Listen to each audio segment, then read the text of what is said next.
ഈ മക്കളെ കണ്ടുപിടിട്ടാ നമ്മളെ കെട്ടുകാച്ചി കണ്ണങ്കാച്ചി അക്ബർ ഗൾഫ് ട്രേഡിങ് വന്നാൽ നമ്മളെ പഴയ പ്രവാസിയായിരുന്നു. കൊറോണ ടൈമിൽ പിന്നെ നാട്ടിൽ കൂടിയതാണ്.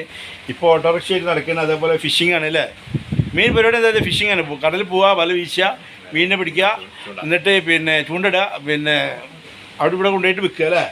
പരിപാടിക്ക് എങ്ങനെ പോകണം? അടിപൊളിയല്ലേ? ഫ്രഷ് ആയിട്ടുള്ള സാധനം തിന്നാലോ. ഓക്കെ, ഗൾഫിൽ നിന്ന് വരുന്ന ആൾക്കാരുണ്ടെങ്കിൽ നല്ല അടിപൊളി ഫ്രഷ് മീനൊക്കെ കിട്ടണമെന്നുണ്ടെങ്കിൽ നമ്മളെ കാക്കാനുമായിട്ട് ബന്ധപ്പെട്ടാൽ മതി. അതേപോലെ നല്ല ഫ്രഷ് ആയിട്ടുള്ള ദുബായിൻ്റെ ചോക്ലേറ്റ്, പിന്നെ തായ്ലാൻഡ് ചോക്ലേറ്റ്, പിന്നെ ദുബായ്, അതേപോലെ പിന്നെ ചോക്ലേറ്റ് ഐറ്റംസ് വേണമെങ്കിൽ ദുബായിക്ക് നിന്ന് വരുന്നവർക്കുണ്ടെങ്കിൽ നമ്മളെടുത്തിട്ട് എല്ലാ എയർപോർട്ടിലും അല്ലേ? ഏത് എയർപോർട്ടുണ്ട്? നമുക്ക് കേരളത്തിൽ എത്ര എയർപോർട്ടുണ്ട്? 4 എയർപോർട്ടല്ലേ? 4 എയർപോർട്ടുണ്ട്. 5ാമത്തെ നമ്മൾ ഇൻഷാല്ല കാസർഗോഡ് നമ്മൾ ഓപ്പൺ ആക്കാൻ പോകുന്നുണ്ട്. കാലിക്കറ്റ്, കൊച്ചി, ട്രിവാൻഡ്രം, കണ്ണൂർ, അതേപോലെ കാസർഗോഡും ഇൻഷാല്ല നമ്മളെ ഷോപ്പുണ്ട്.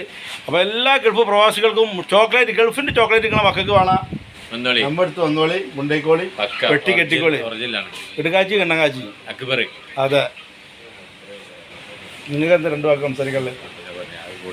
എന്നാലും വേറൊന്നും പറയാൻ പ്രത്യേകിച്ച് പറയാനുള്ള അക്ബറിൽ കാലിക്കറ്റിൽ നമ്മളുള്ള കാലിക്കറ്റാണ് അക്ബറുടെ ഗൾഫ് അല്ലേ? അതെ, നല്ല മിഠായി ഓർഡർ ചെയ്തോളി, സാധനം റെഡി ആയിട്ട് പാക്ക് ചെയ്തിരിക്കും.